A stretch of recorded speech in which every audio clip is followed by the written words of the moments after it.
Recording start हो जाने के बाद आपका अटेंडेंस मार्क कर दीजिए एक बार।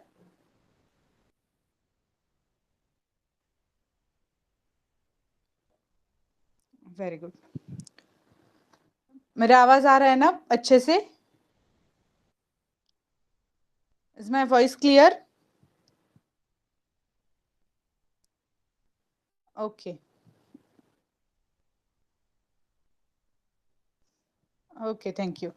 सो लास्ट लेक्चर में, लास्ट 2 लेक्चर्स में हमने ऐसे डिसाइड किया था कि आप कुछ वायरसेस, बैक्टीरिया जिनसे कोई डिसीज कॉजिंग जो एजेंट्स है उनके नाम, रिलेटेड डिसीज, और वो वायरस ग्रुप में है, बैक्टीरिया के है, या जो भी ऐसी इंफॉर्मेशन निकाल के लाने वाले थे। Have you done that homework?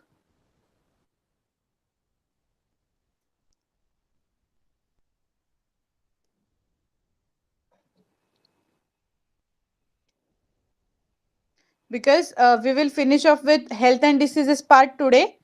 हम लोग आज हेल्थ एंड डिसीजेस का जो हमने अभी तक सेक्शन करते आए थे जनरल साइंस के पेपर का, बायोलॉजी का, वो आज हम खत्म करने वाले हैं। तो उसके हिसाब से इसलिए मैंने पूछा कि अगर आज लिस्ट बन गई तो अच्छा होगा हम सबके लिए ही।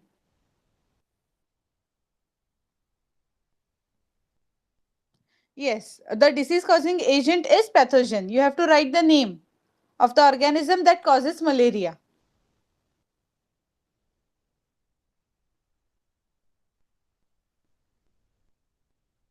Okay, like malaria, it is caused by Plasmodium.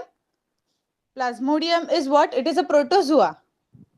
And then it is a vector-borne disease by female, vector is female Anopheles mosquito. So in this way, yes, Plasmodium falciparum. Correct.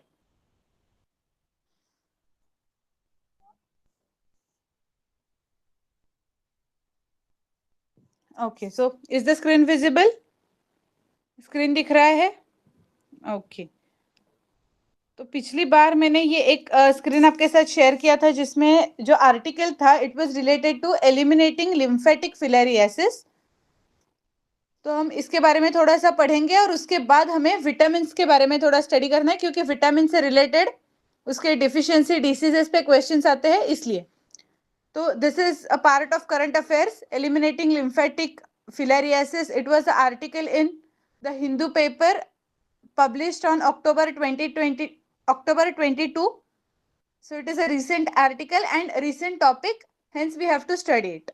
What is the issue? For a malnourished body, a parasitic infection can deplete the body's nutrients, severely slimming the chances of recovery and rehabilitation.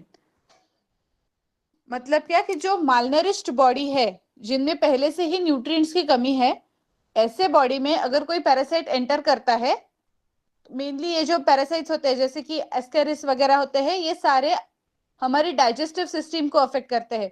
कैसे? So they will deplete the nutrients. जो malnourished body में जो भी जितना भी थोड़े से भी न्यूट्रिएंट्स जो जा रहे हैं, instead of going into the human body or human digestive system, those nutrients will be taken up by that parasite.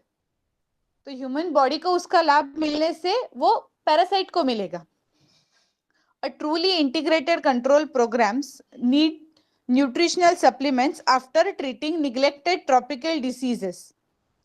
तो अगर ये डिसीज की ट्रीटमेंट भी मिल गई तो उसके बाद भी बॉडी पहले से न्यूट्रिएंट डिप्लीशन स्टेट में जा चुकी है, वो पैरासाइट अब मर गया, लेकिन पहले जो न्यूट्रिएंट्स मिले थे वो सारे पैरासाइट ने खा लिए।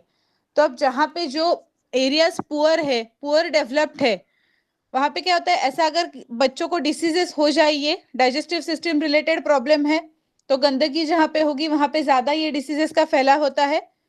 और अगर ये चलता गया, ये कंटिन्यूअस फेज में है, एक को हुआ, उसने डाइजेस्टिव सिस्टम में जो कुछ गड़बड़ है उससे वो डिसीज आगे कैरी हो गया, तो जितने लोग भी इससे इन्फेक्ट हो जाएंगे, ज्यादा स्प्रेड हो जाएगा। लेकिन अगर गवर्नमेंट ऑफ इंडिया ने कुछ मेजर्स लिए और वहां पे डिसीज कंट्रोल में आ गया है, लेकिन उसके बाद अगर न्यूट्रिएंट सप्लीमेंट्स नहीं दिए जाएंगे तो भी प्रॉब्लम क्रिएट होता है, क्योंकि पैरासाइट ह्यूमन बॉडी के अंदर जो न्यूट्रिएंट्स प्रेजेंट है डाइजेस्टिव सिस्टम में, उनका अपटेक कर रहा है। तो even though after the death of that parasite, वो दवाइयां लेके पैरासाइट मर गया, लेकिन उसने पहले ही जो न्यूट्रिएंट खुद में डाल के रखे थे वो तो ह्यूमन बॉडी में बाद में नहीं गए, और जैसे कि वो एरिया पुअर डेवलप्ड है, वहां पे प्रॉपर न्यूट्रिशन नहीं चालू उन लोगों का, तो इसलिए वहां पे न्यूट्रिएंट सप्लीमेंट्स देना भी जरूरी हो गया। सो फर्स्ट ये इश्यू है मेन कि क्या, तो पहला तो डिसीज को क्योर करना, और दूसरा once the disease is cured you have to give some nutritional supplements to those who have suffered from disease.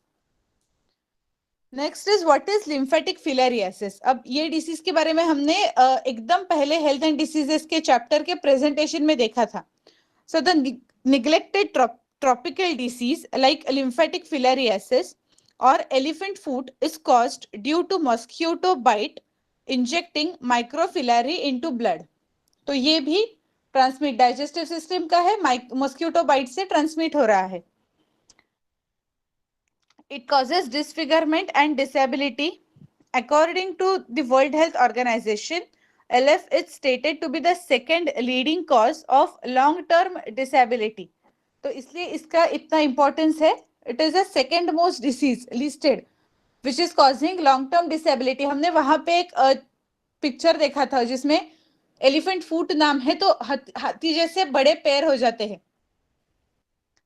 But in this case of neglected tropical disease, healthy nutritional behaviors can lead to the elimination of the disease.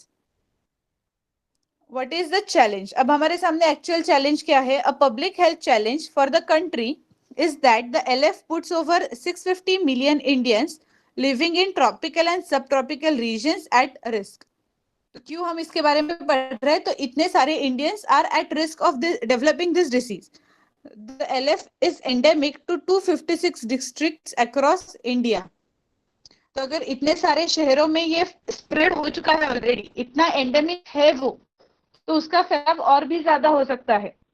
और भले ही फैलाव ना हो, जो 256 districts में जितना population है, we have to keep that population also in control, right? So we have to take measures so that this will not spread more.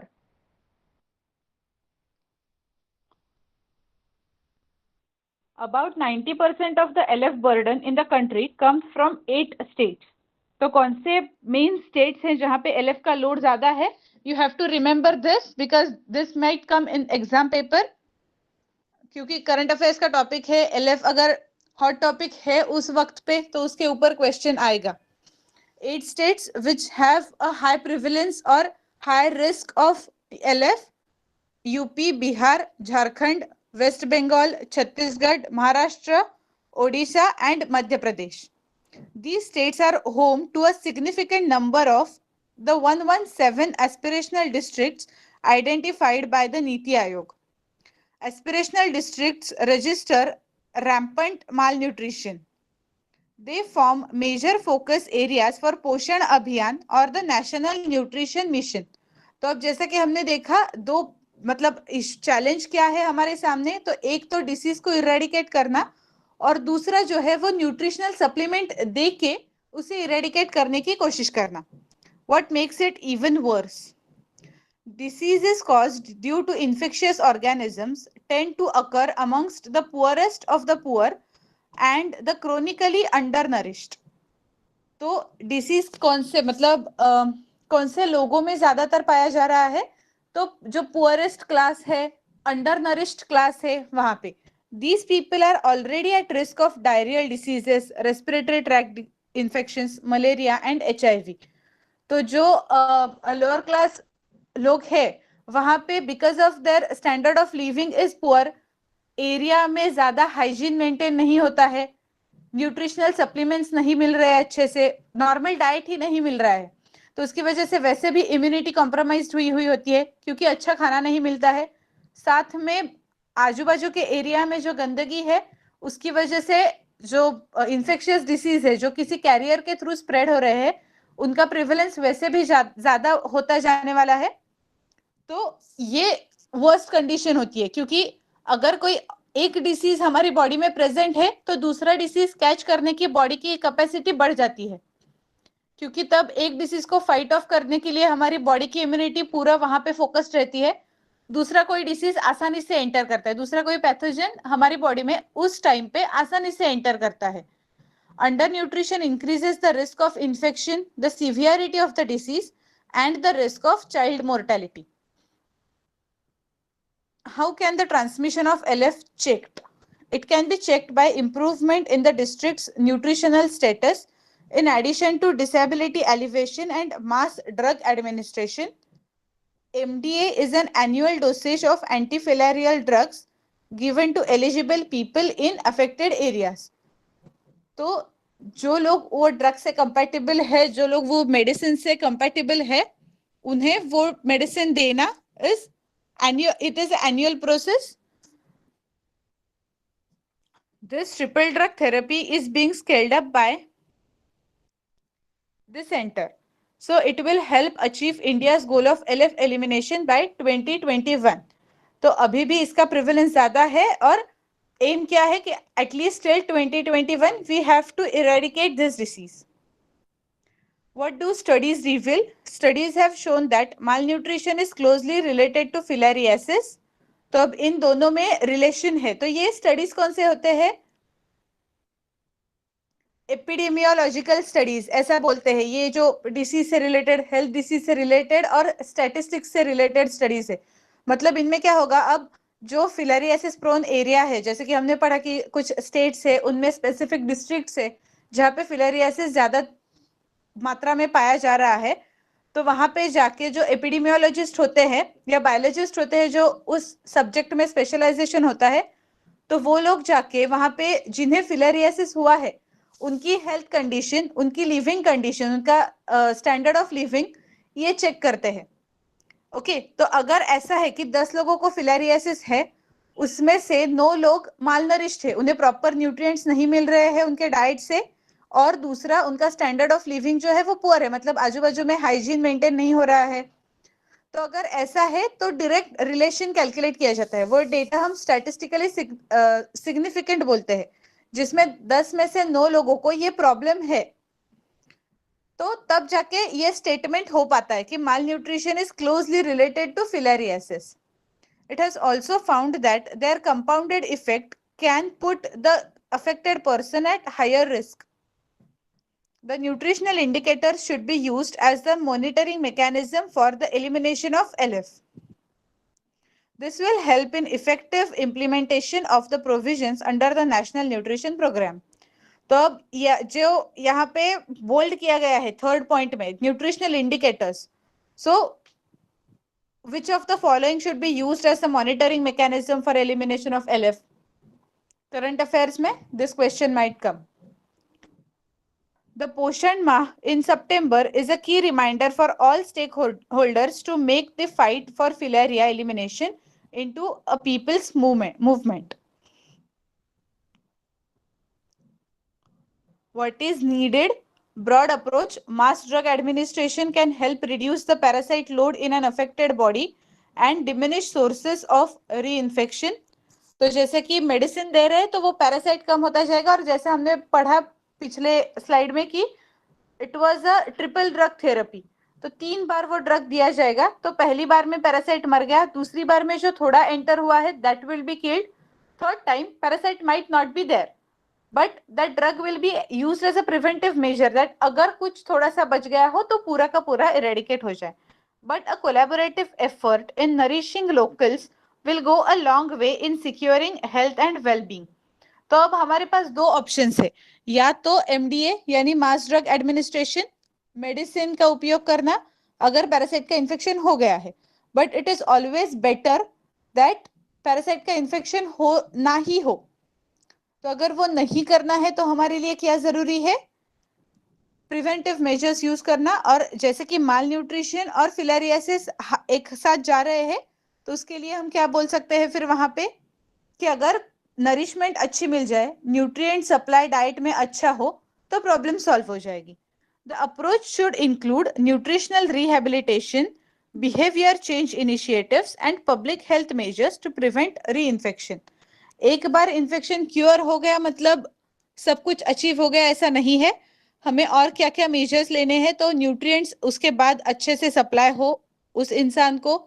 दूसरा, hygiene maintenance is always important. अगर हाइजीन नहीं है तो disease का spread आराम से होता जाएगा, मतलब इन्फेक्शन हो गया, दवाई ले ली, उतने टाइम के लिए इन्फेक्शन चला गया, लेकिन फिर से अगर उसी गंदगी में इंसान रह रहा है तो there are chances of reinfection. So that reinfection should also be avoided. So this is a broad approach. And next is community based initiatives. Along with uptake of schemes like take home ration at the district level, community based initiatives can help a lot to the mass movement. These initiatives may include promoting kitchen gardens and sourcing locally available foods to diversify food consumption. Nourishment अच्छी होनी चाहिए, मतलब क्या कि broad classes of nutrients मिलने चाहिए. Rehabilitation. The infection is usually acquired in childhood and can clinically manifest in one's youth. So rehabilitation of affected persons is required for extensive recovery of deficits in the health, nutrition and education status of children. It will also help in alleviating the symptoms of disease in all age groups. And then what are essentials? That finally clean water, environmental health and sanitation are essential to keep people and their excreta apart. This will prevent vectors from flying, breeding. ये जो सारा है, ये सब कुछ अगर everything is directly related with hygiene. जैसा कि हमने देखा सबको हाइजीन के साथ ही वो ज्वाइन कर रहा है. अगर हाइजीन मेंटेन है तो ही आगे की चीजें होती रहेंगी, अगर हाइजीन मेंटेन नहीं है तो कोई फायदा नहीं है. So basically, once the pathogen has been eliminated from the infected individual's body, next measure that should be taken are nutrition supply, proper maintenance of hygiene, or cleanliness, that hygiene and cleanliness. And then so these are the two main parts that should be implemented. जो government के actions होगी और जो community based भी होगा. Government इसके लिए कुछ नहीं करेगा कि हमें हाइजीन मेंटेन करनी है, वो इंसानों को ही जो वहां पे रह रहे हैं उन्हें ही ये मेजर्स करने हैं. Government will supply all kinds of nutrients, will try to supply all kinds of nutrients to all the children in that area so that mortality rate will be lower. Okay, so next is this was about some topic related to current affairs and which was related with health and diseases. The next and last topic that we are going to cover in health and diseases is vitamins. अब ये हम इसलिए ले रहे हैं क्योंकि vitamin related diseases के बारे में बहुत बार पूछा गया है. और पहले विटामिन स्टार्ट करने से पहले एक सवाल पूछती हूँ मैं आपको. न्यूट्रिएंट्स आपने पढ़े होंगे स्कूल में से, हम लोग न्यूट्रिएंट्स के क्लासेस पढ़ते आए हैं. तो which are the main classes of nutrients? Minerals, correct, एक हो गया. There are mainly 6. We can consider them 5 or 6 depending on the situation. I'll tell you all. Yes, minerals हो गए, proteins हो गए. Next, fats, correct. न्यूट्रिएंट्स के main 5 classes होते हैं. जो 6th है वो मैं बाद में बताती हूँ, वो न्यूट्रिएंट्स में आता है नहीं आता. 3 हो गए हमारे cover, mineral, protein and fats. Correct. Carbohydrates. Only one is remaining and that is what we are going to learn now. Vitamins. Okay. So कभी और जो 6th है वो वाटर है. तो हम न्यूट्रिएंट्स में वाटर को कुछ लोग कंसिडर करते हैं, कुछ लोग नहीं करते. या फिर कैसा होता है क्लासिफिकेशन में? Carbohydrate, protein, fats, vitamins and minerals and water, ऐसा करके 5 ग्रुप किए जाते हैं. सो न्यूट्रिएंट्स कौन से हैं? Main nutrients carbohydrates, proteins, fats, vitamins and minerals and water. Okay, तो इन सबके सोर्सेस आपको ब्रीफली बताती हूं मैं.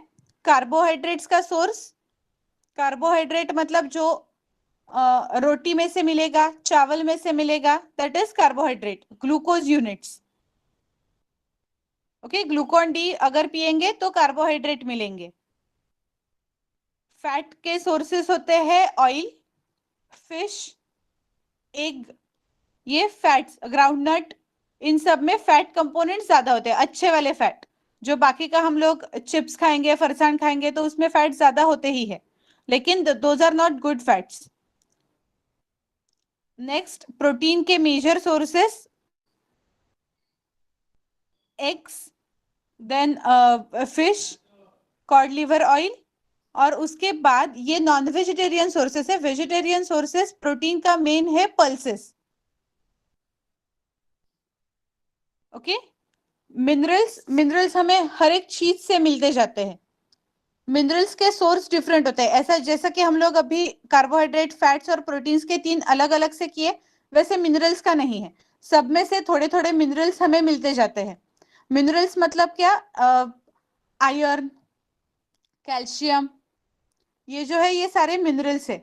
तो इनके सोर्सेस अलग अलग है। मिनरल का सोर्स मिल्क है, जिससे हमें बहुत सारा कैल्शियम मिलता है।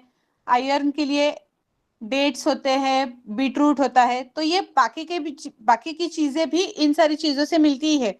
लाइक बीटरूट से बाकी की चीजें मिलेगी, मिल्क से प्रोटीन भी मिलेगा, और उसके साथ साथ मिनरल्स। ओके, तो हर एक चीज के बहुत ज्यादा सोर्सेस है, ये कॉमन सोर्सेस मैंने बता दिए। अब इनसे रिलेटेड डेफिशिएंसी डिसीजेस, तो जो मेन फोकस्ड डिसीजेस होते हैं न्यूट्रिएंट से रिलेटेड, जिन पे क्वेश्चंस आते हैं, तो वो दो, एक है उसमें से क्वाशियोरकर। ओके, तो ये जो है ये डाइटरी डेफिशिएंसी डिसीजेस है। हमने जो अभी तक पढ़े थे हेल्थ एंड डिसीजेस के चैप्टर में, हमने जो बाकी के डिसीजेस पढ़े वो सारे इन्फेक्शियस थे, कोई वेक्टर बोर्न थे या फिर पैरासाइट बोर्न थे, वायरस बोर्न थे, कि कोई इन्फेक्शियस एजेंट वहां पे था। उसके बाद एक डिसीजेस का क्लास होता है जिसमें डाइटरी डेफिशिएंसी होती है, मतलब डाइट में कुछ कमी होने के कारण वो डिसीज डेवलप होता है। तो जो मेन डिसीजेस न्यूट्रिशनल डेफिशिएंसी के हैं, जो जिन पे क्वेश्चंस आते हैं, those are, I write down the names: marasmus and kwashiorkor. Okay, so you have this homework now. आपके वो पिछले होमवर्क में ये भी ऐड हो जाएगा कि मैरास्मस और क्वाशियोरकर में बेसिक डिफरेंसेस क्या है, ये आपको ढूंढ के लाने हैं। डाइटरी डेफिशिएंसी डिसीजेस में ये दो डिसीजेस ऐसे हैं जिन पे क्वेश्चंस आते हैं, तो इसलिए इनके ऊपर आपको पढ़ के आना है अगले लेक्चर में। अभी हम विटामिन के बारे में पढ़ने वाले हैं। ओके, हर एक विटामिन क्या होते हैं, उनके कैटेगराइजेशन कैसे है, उनके टाइप्स कौन कौन से हैं, और उनसे रिलेटेड डेफिशिएंसी डिसीजेस कौन कौन से हैं, ये हम पढ़ेंगे। तो पहले, what are vitamins? Vitamins are organic compounds that are required in small amounts in our diet, but their deficiency causes specific diseases. तो ये जो स्मॉल अमाउंट ऐसा लिखा है इसमें, ये इंपॉर्टेंट है, क्योंकि sometimes what happens that excess of vitamins also lead to development of disease. तो इसलिए उनका कम मात्रा में होना, ये जो शब्द है, that is important. Most of the vitamins cannot be synthesized in our body, but plants can synthesize almost all of them, so they are considered as essential food factors. तो ये एक इंपॉर्टेंट टॉपिक हो गया कि वो essential क्यों है। इतना ज्यादा क्वेश्चंस आ रहे हैं इसके ऊपर आपके एग्जाम में, तो ये तो होगा कि कुछ इंपॉर्टेंट टॉपिक है इसलिए क्वेश्चन आ रहा है, राइट? इतने सारे डिसीजेस पूरे वर्ल्ड में है, इंडिया में भी बहुत सारे हैं, इसी पे क्वेश्चन ज्यादा क्यों आ रहा है? हर साल में एटलीस्ट एक क्वेश्चन विटामिन पे क्यों आ रहा है? क्योंकि they are very essential to our body, and our body, animal body, cannot synthesise those vitamins. We need to take them from plants. However, the bacteria of the gut can produce some of the vitamins required by us. तो हम, जैसा कि हम लोग जानते हैं कि हमारे शरीर में कुछ अच्छे बैक्टीरिया होते हैं जो शरीर के सरफेस में भी रहते हैं और शरीर के अंदर भी रहते हैं। तो ये बैक्टीरिया हमारे लिए विटामिन, मतलब हमारे लिए एज इन बैक्टीरिया को पता नहीं है कि इस इंसान को ये विटामिन लगेगा इसलिए मैं सिंथेसाइज करता हूँ। उनका नेचुरल मेटाबॉलिज्म है जिनमें बाय प्रोडक्ट विटामिन है। तो वो बैक्टीरिया अपना काम करता रहता है, उसमें से जो विटामिन प्रोड्यूस होता है वो हमारा शरीर यूज अप कर सकता है. All the vitamins are generally available in our diet. Different vitamins belong to various chemical classes and it is difficult to define them on the basis of structure. तो जैसे कि हम जानते हैं कि biological classification is mainly in two terms, that the classification is either on basis of structure, chemical structure जो उस particular biological molecule का होगा उसके ऊपर या तो क्लासिफिकेशन होता है, या फिर दूसरा फंक्शन से रिलेटेड, मतलब वो जो पर्टिकुलर विटामिन है उसका फंक्शन क्या है उसके ऊपर क्लासिफिकेशन करते हैं. So they are generally regarded as organic compounds required in the diet in small amounts to perform specific biological functions for normal maintenance of optimum growth and health of the organism. अभी जब हम doctor के पास जाते हैं कोई भी problem लेके, तो कॉमन क्या होता है, मतलब कौन सी विटामिन की डेफिशिएंसी अभी बहुत ज्यादा कॉमन है. हर एक डॉक्टर के पास आप जाओगे तो उस डेफिशिएंसी का नाम सुनोगे ही. वो टेस्ट करने के लिए डॉक्टर बोलते ही है, can you name that vitamin. नहीं, विटामिन ए के लिए नहीं टेस्ट करवाते इमीडिएटली. मतलब ऐसा कुछ सिम्टम है या फिर कोई बार बार बीमार पड़ रहा है तो वो बाकी के जो टेस्ट होंगे उनके साथ इस पर्टिकुलर विटामिन की टेस्ट की जाती है. और डॉक्टर ऐसा भी बोलते हैं कि you have to consume non vegetarian food to have this particular vitamin in your body. मतलब अगर बहुत ही कम मात्रा हो गई हो उस विटामिन की तो नॉन वेजिटेरियन फूड खाने के लिए प्रेफर कर दिया जाता है. किसी ने तो कहीं घर में किसी को कुछ हुआ है तो ऐसे केस में सुना होगा, उसके ऊपर बहुत सारे टैबलेट्स भी होते हैं. घर में किसी के पास तो कुछ टैबलेट होगी नहीं. सी तो हमारे लेमन से मिलता है, इम्यूनिटी से रिलेटेड है. सी का नाम अभी हम बहुत सुन रहे हैं न्यूज में कोरोना की वजह से कि विटामिन सी होगा तो आपकी इम्यूनिटी अच्छी होगी, इसलिए जो सिट्रस फ्रूट्स है उनका कंजम्पशन करो. लेकिन सी नहीं, B12. Have you heard about this B12 deficiency?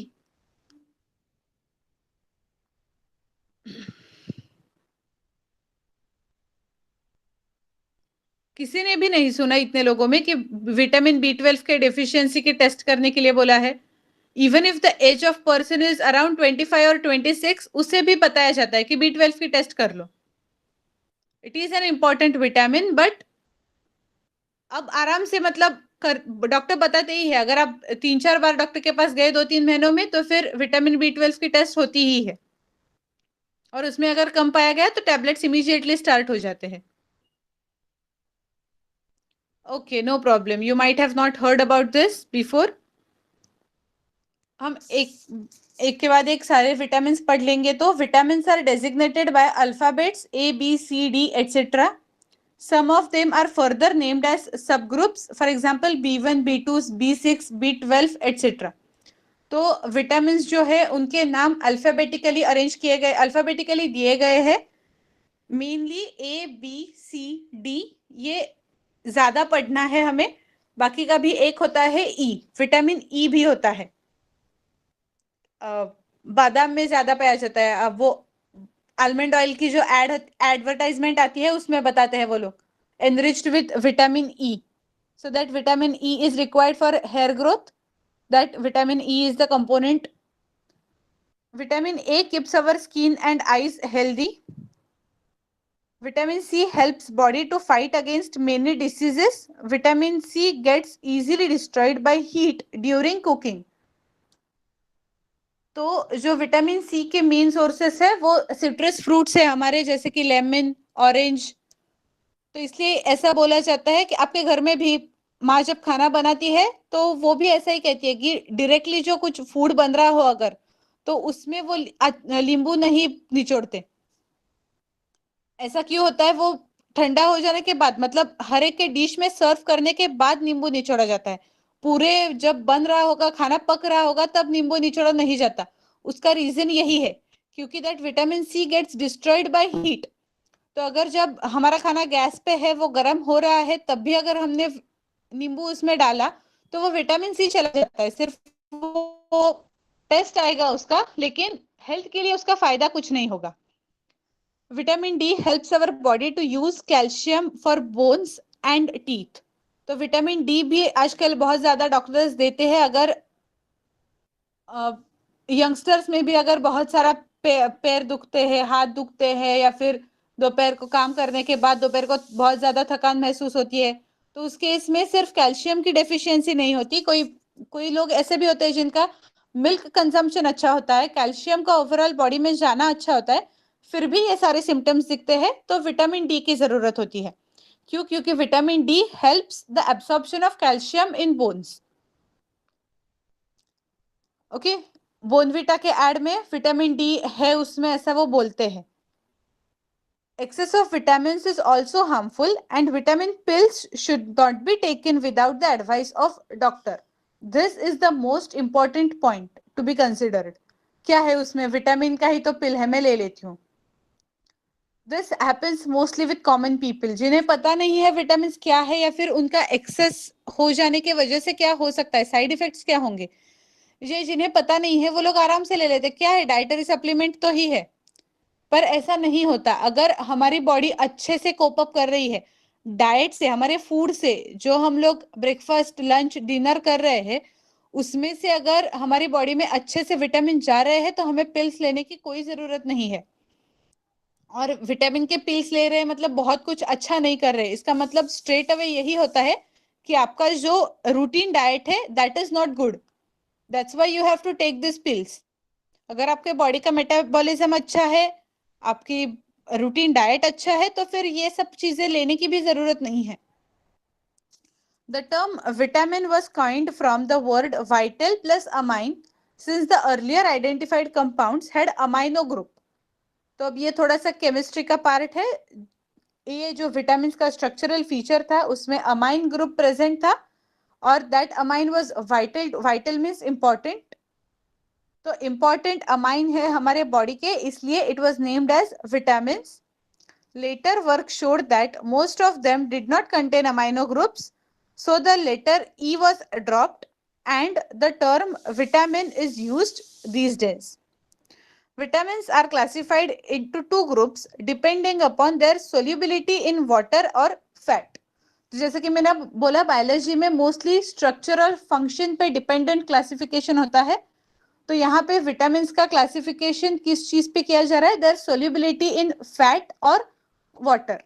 तो दो ग्रुप्स किए जाते हैं विटामिन के, fat soluble vitamin and second one is water soluble vitamin. So first is fat soluble vitamins, which are soluble in fat and oils but insoluble in water, are kept in this group.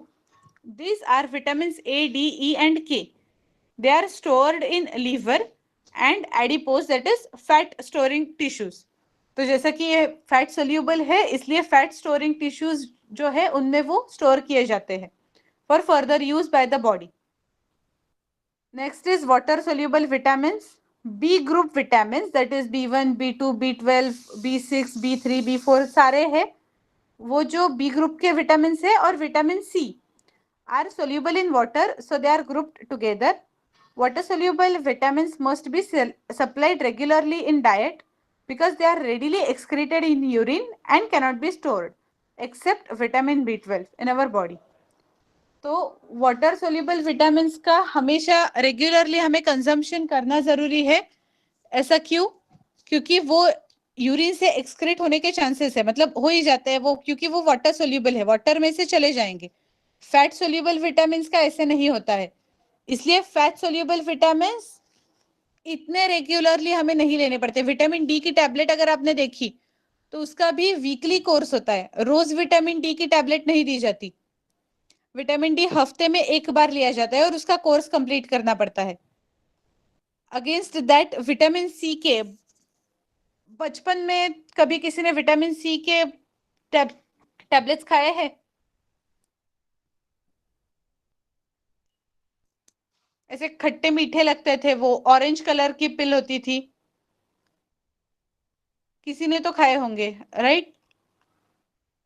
मुझे लगता है सबने एक ना एक बार तो वो दिए ही जाते हैं। जब भी हम बचपन में बीमार हो जाते हैं वो विटामिन सी के टैबलेट्स हमें दिए ही जाते हैं, क्योंकि वो इम्यूनिटी बूस्टर्स है। और उनका कंजम्पशन हमें रोज करना पड़ता था। वो टैबलेट अगर बीमार हो, डॉक्टर को ऐसा लग रहा था तब भी कि इस बंदे की इम्यूनिटी थोड़ी कम हो गई हो, तो विटामिन सी की गोलियां दी जाती थी रोज खाने के लिए। वो क्या ऐसा कंपल्शन नहीं था कि पानी के साथ इतने बजे ही खाओ, इतने बजे ही कंजम्पशन करो। टेस्ट में भी अच्छी होती थी और दी जाती थी। अगेंस्ट दैट अब जो विटामिन डी बहुत सारे लोगों को दिया जाता है, प्रिस्क्राइब किया जाता है, तो दैट विटामिन डी का हमें रोज कंजम्पशन नहीं है, वो हफ्ते में एक बार लिया दिया जाता है सिर्फ। और उसका कोर्स होता है depending on your vitamin D levels. अगर बहुत कम है तो 3-4 महीने के लिए कोर्स होता है, थोड़ी बीच में है तो 2 महीने के लिए कोर्स होता है, depending on that, but that doctor decides. अपने आप से वो डिसाइड नहीं करना होता है। ओके, सो आपको ये लिस्ट याद रखनी पड़ेगी कि कौन से विटामिन फैट सोल्यूबल है और कौन से विटामिन वाटर सोल्यूबल। सबसे आसान तरीका यही है कि वाटर सोल्यूबल में सिर्फ बी एंड सी आते हैं, जिनका हमें रोज कंजम्पशन करना है वो वाटर सोल्यूबल है। Deficiency diseases: a person may be getting enough food to eat, but sometimes the food may not contain a particular nutrient.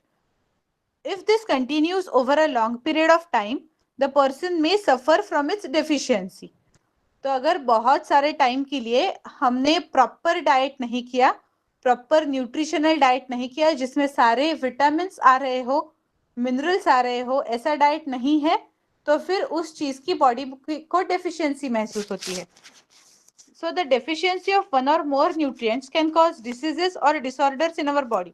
जैसा कि हमने देखा, these are vital organic compounds, बहुत इंपॉर्टेंट है हमारी बॉडी के लिए। तो अगर कम पड़ गए तो उसकी वजह से डिसीज प्रोड्यूस होगा, डिसीज होगा अगर कम हो गए तो।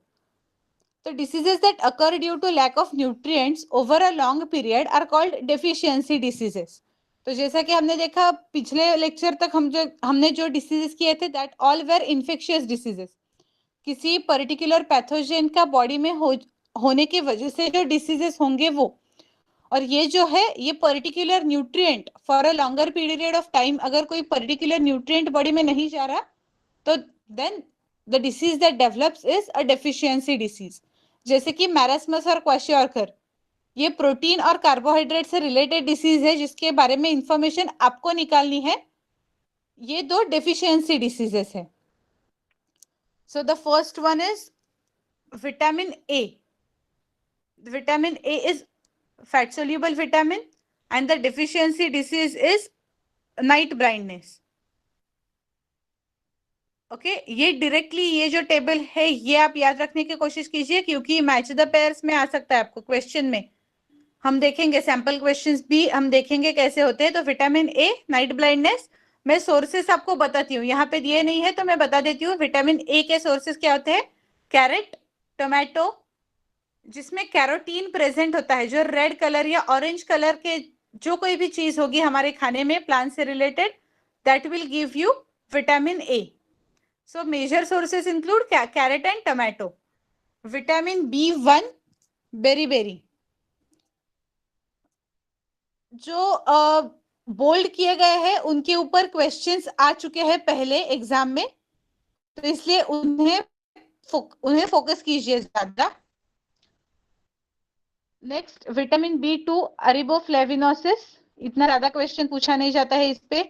Vitamin B3, pellagra, B5, पैरास्थेशिया, B6, anaemia, इस पे भी क्वेश्चन आ गया है। बी6 एनीमिया, बी7 डर्मेटाइटिस, 9 एंड 12, ये बी12 का याद रखिए, यहाँ पे बोल नहीं किया फिर भी याद रखिए, मेगालोब्लास्टिक एनीमिया। तो एनीमिया का टाइप है which is severe and therefore vitamin B12 is administered regularly. Vitamin C, scurvy and swelling of gum, ये तो बहुत बार आ चुका है। और आप लोगों को अगर याद होगा 9th और 10th के एग्जाम में भी विटामिन सी और स्कर्वी ये फेमस था। आई गेस विटामिन सी और बी1 ये दोनों फेमस थे, बेरी और स्कर्वी ये पता होने ही चाहिए, ऐसे सिचुएशन थी। Vitamin D, rickets and osteomalacia, that is something related with bones. Vitamin E, less fertility. Vitamin K, non clotting of blood. तो विटामिन के बारे में मैं बताती हूँ थोड़ा सा। विटामिन के जो है ये, जो हमने पहले पैराग्राफ में पढ़ा था कि कुछ ऐसे बैक्टीरिया होते हैं जो हमारे गट में प्रेजेंट है और जो विटामिन सिंथेसाइज करते हैं।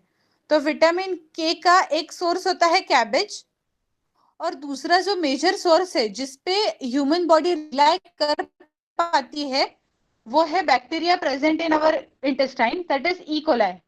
Escherichia coli is the name of bacteria which is present in our intestine and that synthesizes vitamin K, और जो हमारी बॉडी को हेल्प करता है।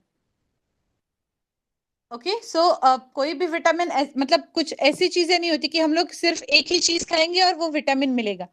ढेर सारे सोर्सेस होते हैं। लाइक किसी को नींबू पसंद नहीं है तो that person can eat oranges and take up vitamin C. जैसे कि मेरे पास pills is not a good option. Pills लेना ये अच्छी बात नहीं है। हमें अगर डाइट से मिल रहा है, डाइटरी सप्लीमेंट से मिल रहा है, कुछ करके खाने में से मिल रहा है, तो that is more good.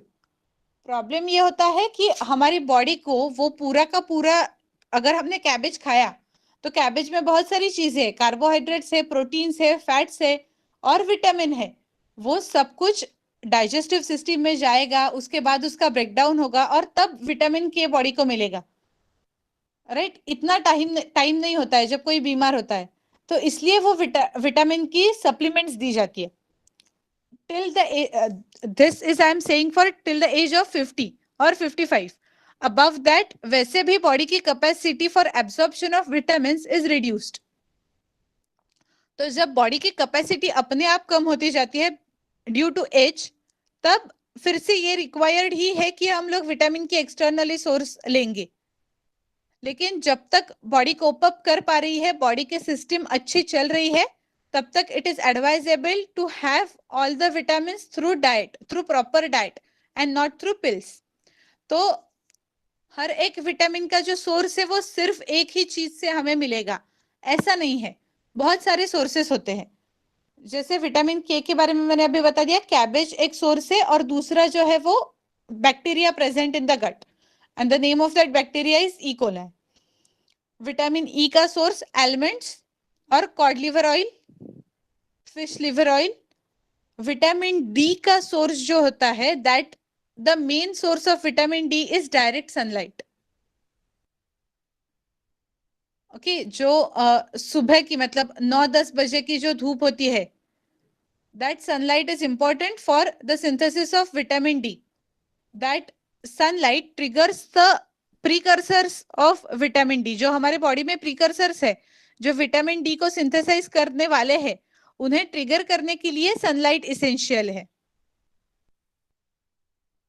Okay तो जो बहुत सारे एड्स में होता है कि इस चीज से विटामिन डी प्रोवाइड हो रहा है, तो दैट इज लेस रिलायबल, क्योंकि the major source of vitamin D is only and only sunlight. And even अगर कोई ऑप्शन नहीं है जहां पे सनलाइट मिल ही नहीं रहा है, या फिर वर्किंग आवर्स, अब क्यों ये प्रॉब्लम अभी क्यों आ रहा है, क्योंकि सब लोग ऑफिस जाने लगे हैं। कार में बैठ के बंदा ऑफिस में गया, 9 से 5 की नौकरी की, 5 बजे जब निकला तब धूप नहीं थी, 9 बजे जब पहुंचा तो कार से गया तब कुछ धूप नहीं लगी, तो उसकी वजह से सनलाइट से कांटेक्ट ही नहीं हो रहा है अगर हमारा, तो विटामिन डी सिंथेसाइज कैसे होगा। और जब पहले लोग काम करते थे, खेती बाड़ी करते थे, तो धूप में खड़े रहते थे और उसकी वजह से अच्छे ये डेफिशिएंसी कभी पता ही नहीं चली, टैबलेट्स बनाने की जरूरत ही नहीं पड़ी। लेकिन अभी टैबलेट्स बनाने की इसलिए जरूरत पड़ रही है। अगर कोई भी बच्चा 18 एज तक मतलब 12 तक जाने तक खेलने के लिए जा रहा है, हर रोज सुबह जा रहा है या फिर साइकिल लेके स्कूल जा रहा है, जब उसका धूप से कांटेक्ट हो रहा है, तो फिर कोई भी ऐसी सप्लीमेंटरी फूड लेने की जरूरत नहीं है जिसमें विटामिन डी बाहर से डाला हो, अपने आप बॉडी ही सिंथेसाइज करेगी। तो the main source of vitamin D is sunlight. C के लिए हमारे सिट्रस फ्रूट्स जो सारे हैं वो। B12 के सोर्सेस में मेनली नॉन वेजिटेरियन फूड्स होते हैं, जैसे कि फिश या एग्स, और उसके बाद B12 का वेजिटेरियन सोर्स पल्सेस भी होता है, और ग्रीन लीफी वेजिटेबल्स, ये B12 के लिए अच्छे होते हैं, green leafy vegetables. And then B6 के लिए भी एनीमिया हो रहा है, तो जो एनीमिया किस चीज की वजह से मेनली होता है, तो आयरन डेफिशिएंसी। तो आयरन जिसमें प्रेजेंट हो, ऐसे beetroot, dates, green leafy vegetables, all are sources of vitamin B6। B1 के लिए अगेन कॉड लिवर ऑयल है और एग्स है।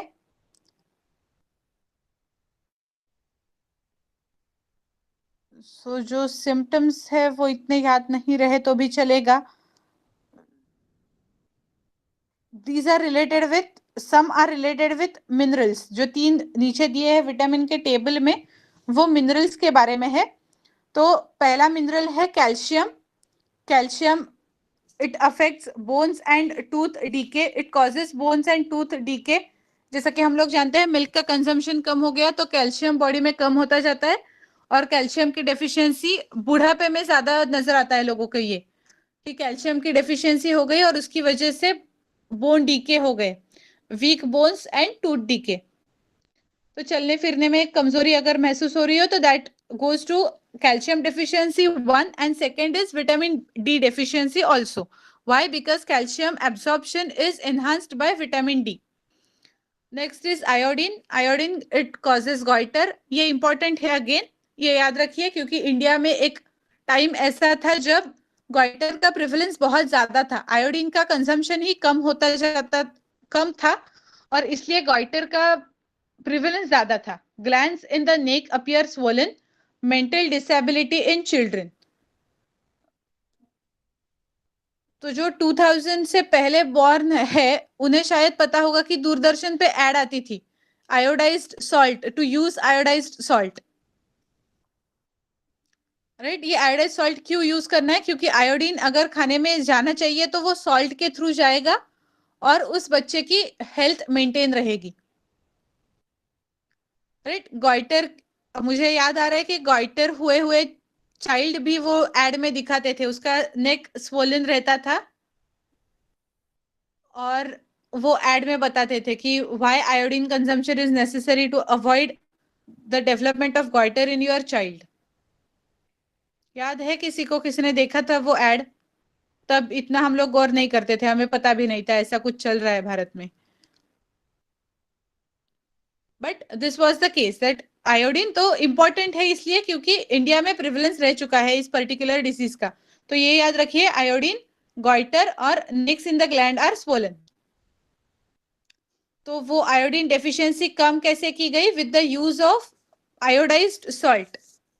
और इसलिए टाटा का सॉल्ट हम लोग जो लेते हैं दैट इज, उस पे लिखा हुआ होता है आयोडाइज्ड सॉल्ट, तो आयोडीन ऐड किया है। Next iron. आयरन की भी डेफिशिएंसी कॉमन है, एनीमिया, इट कॉजेस एनीमिया, जिसमें ब्लड ब्लड में अगर ब्लड चेकिंग हो गया, रूटीन ब्लड चेकअप हो गया तो हीमोग्लोबिन कम नजर आता है and that is because of deficiency of iron and that haemoglobin कम होना is anaemia, anaemic condition because of which what happens, थकान महसूस होती है। बहुत सारे सिम्टम्स है उसके, जो मेन है वो वीकनेस है या बार बार बीमार पड़ना, क्योंकि अगर हमारा खून ही अच्छा नहीं है जो सारी बॉडी में ऑक्सीजन सप्लाई कर रहा है, अगर वो ठीक नहीं है तो उसके प्रॉब्लम्स शुरू हो जाते हैं।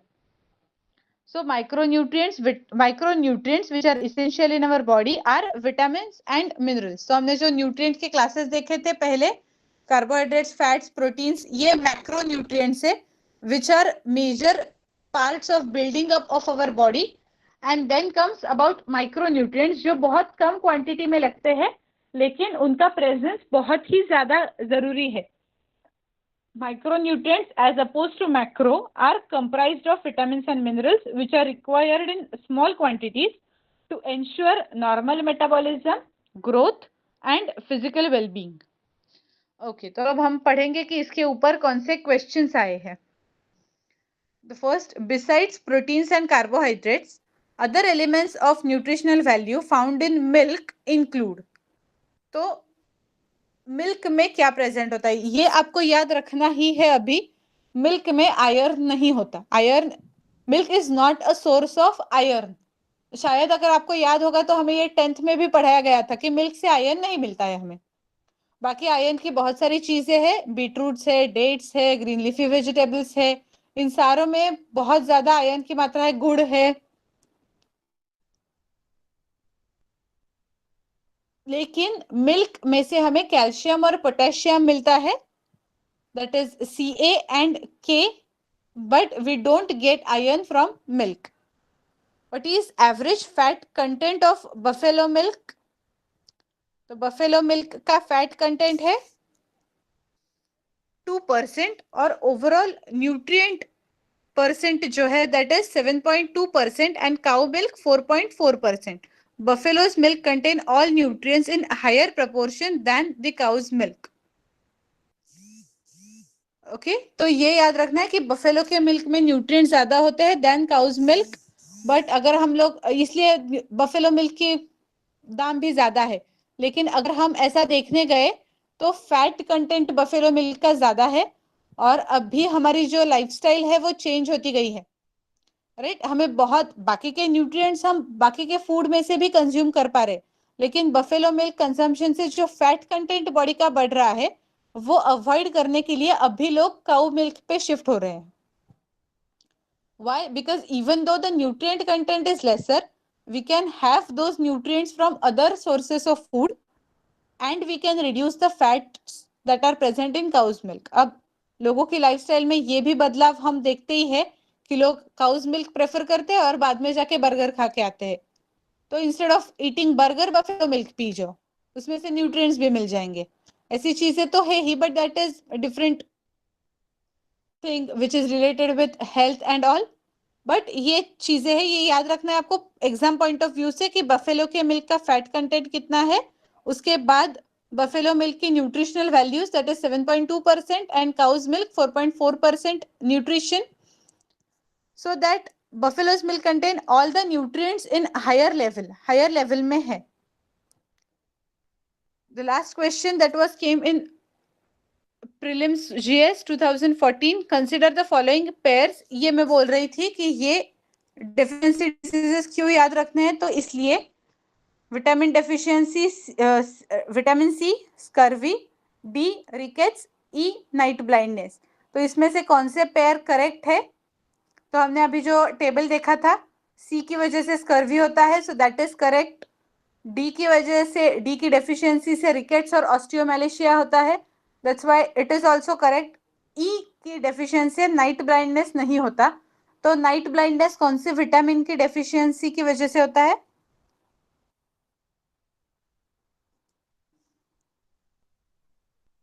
कौन से विटामिन की डेफिशिएंसी से night blindness? Very good, correct, perfect, ए.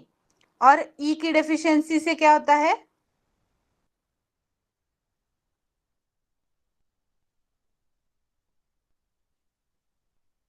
विटामिन ई की डेफिशिएंसी, डू यू रिमेम्बर? हमने देखा था वहां पे ई की डेफिशिएंसी भी, वो बोल्ड नहीं किया था, but we have read that.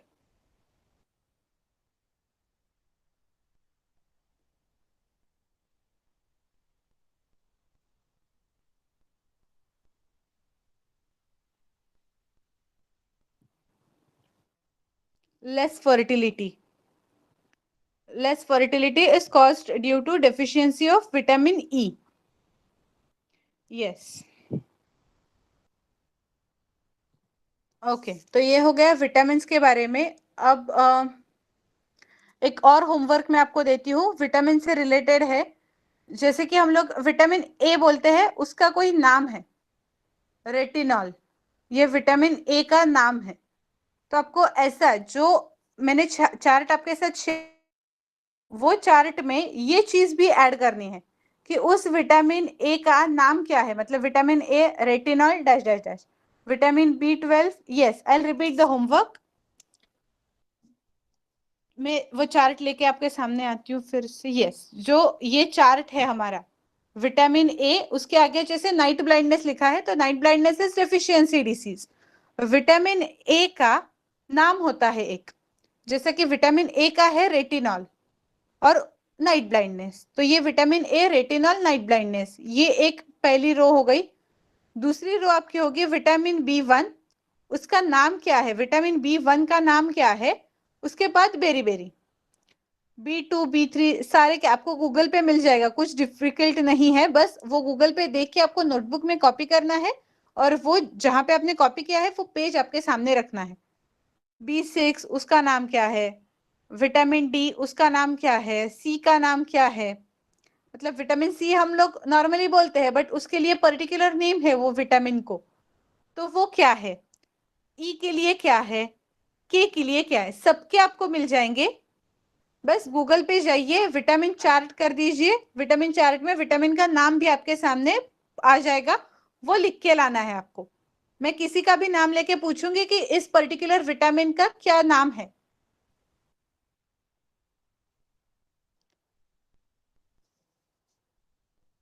Okay, so you can check, जहां पे आपको जैसा जो भी ऐसा चार्ट दिखेगा जहां पे विटामिन ए, रेटिनॉल और आगे कुछ है, तो उसमें आपको समझ में आ जाएगा कि बाकी के विटामिन के भी ये पर्टिकुलर नेम्स दिए गए हैं इस चार्ट में।